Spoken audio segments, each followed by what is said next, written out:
All right, good morning. So I've started another project that I'm working on. So I have to make up all the decorative parts. So the crown molding, light rails, end panels, and decorative back panels for the island, and so on and so forth. So today I want to run all my crown molding. And so this is a crown that I like to use. I use it in multiple ways. I can add extra pieces to it, or even subtract little parts from this. But this is a piece of crown molding that I can make basically out of a 1x4. So I like to run it with rough lumber just because I can get a better price for it. So like poplar now I think is running anywhere between $4 and $5 Canadian for poplar. But if I have to buy crown molding like that, I think it's about $3.50 a lineal foot. So realistically, out of a 12-inch wide board, I can get 3 lengths of crown molding for, let's say, $4.50 a board foot. So I can reduce my cost, but the thing is I want to be able to do this efficiently and do it so that I can still actually make money doing it. So I have an actual molder that I use to make that profile there, which I'll show you first. But I'm going to run some of these boards through the planer, and I'll just show you what I do with this and how I get it prepped. And this planer here, it's a brute. I picked it up last year, got a great deal on it. But I just love this machine. One of the reasons I love this thing is when I bought it, let me see, where is it? Where did it go? Oh, here. This is the best part of this thing. It says, caution, do not exceed half-inch depth of cut. No kidding, look at that. I love it when somebody says something that's so ridiculous, but shows you what the machine is possible to do. Anyways, I'd never peel off a half-inch off a board, holy smokes. Anyways, I'm just going to run a couple of these boards through just to show you how this thing works. But you don't necessarily have to have a machine like this. You could have like a portable one of any type. They work just as well. It just takes a little bit longer. I like this thing because it's fast. I've got this now at its slowest speed, so take a look at this.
Machine.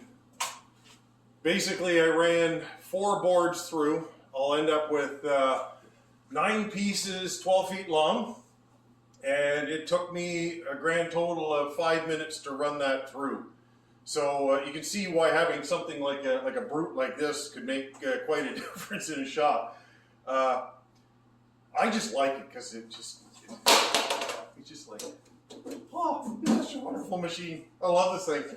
All right, so I'm going to get the edges jointed. I'm going to show you how I actually do this because I'm not going to be using my joiner. I'm actually going to be using my my Makita track saw. Anyways, all right, so I got this set up now.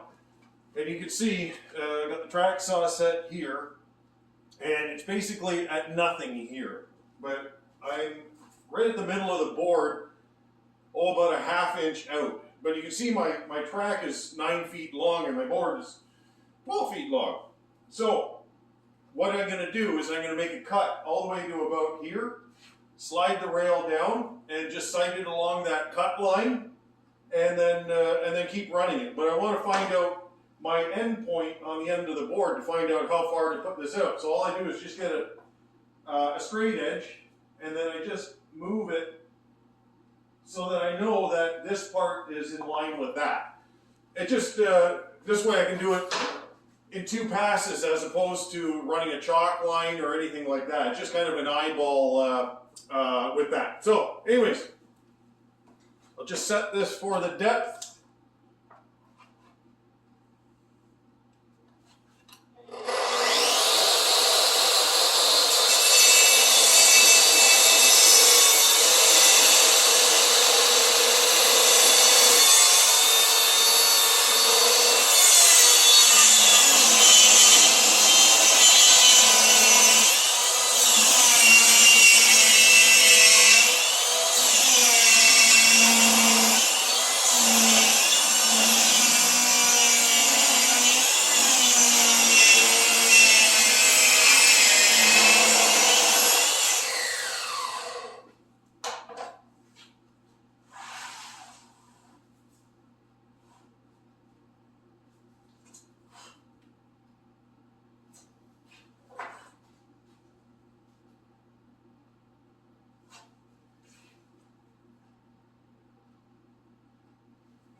This is where having a battery op one would be nice, but that's a lot of chooch to ask of a battery unit.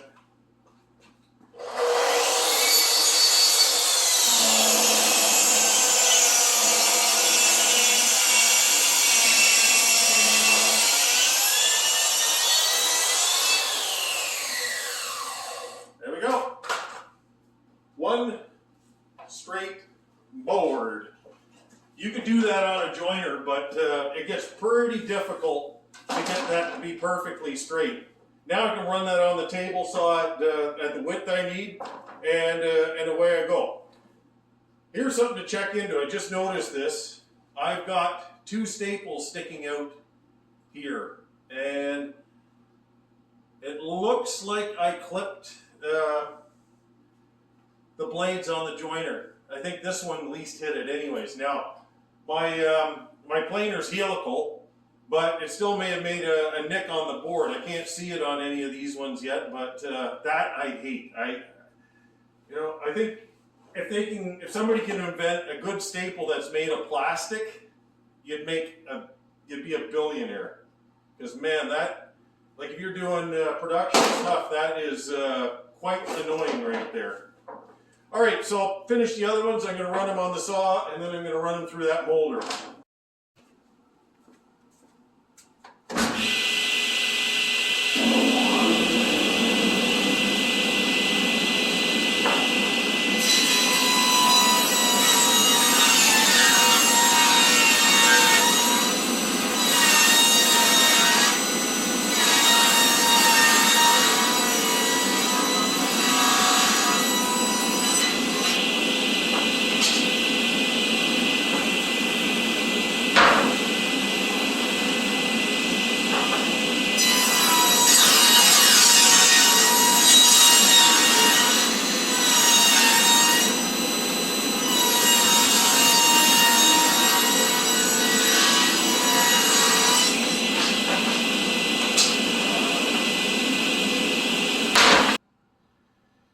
So here's the molder that I use. It's made by a company called Shop Fox. It's made in Taiwan. I think it's actually a copy of a machine that was originally made by William and Hussey, I think, out of the States there.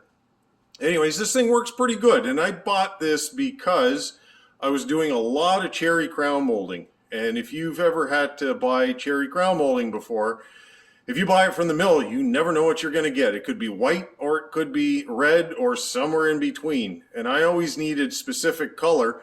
So I decided to buy this machine. And I had a cutter that I liked, and that's what I had made for it, and that's what I use now. So it's still worthwhile for me to even run poplar through it, because it really doesn't take that long to do. So I'm just going to show you what the process is.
Run this in 2 passes, just because that's quite a bit to hog out in 1 pass on this machine.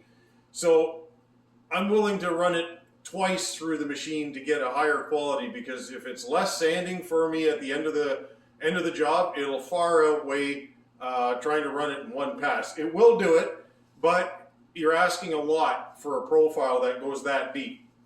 So I'll run the other pieces and I'll get it set for the second part, and I'll show you what it looks like at the end. All right, final pass.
So I've got the table saw set up here now. Tilted the blade at 45 degrees, and I've got a little block on top just to push the piece down, just in case some of these things aren't perfectly flat. And I've already ran a piece through here just to test it out. And what I do is I set this machine up, actually I set the planer up so that when I put a 45-degree miter, I can just flip the board and do it again. I don't have to reset the saw. So I'm going to show you this, and I'll show you the end product.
custom made crown molding.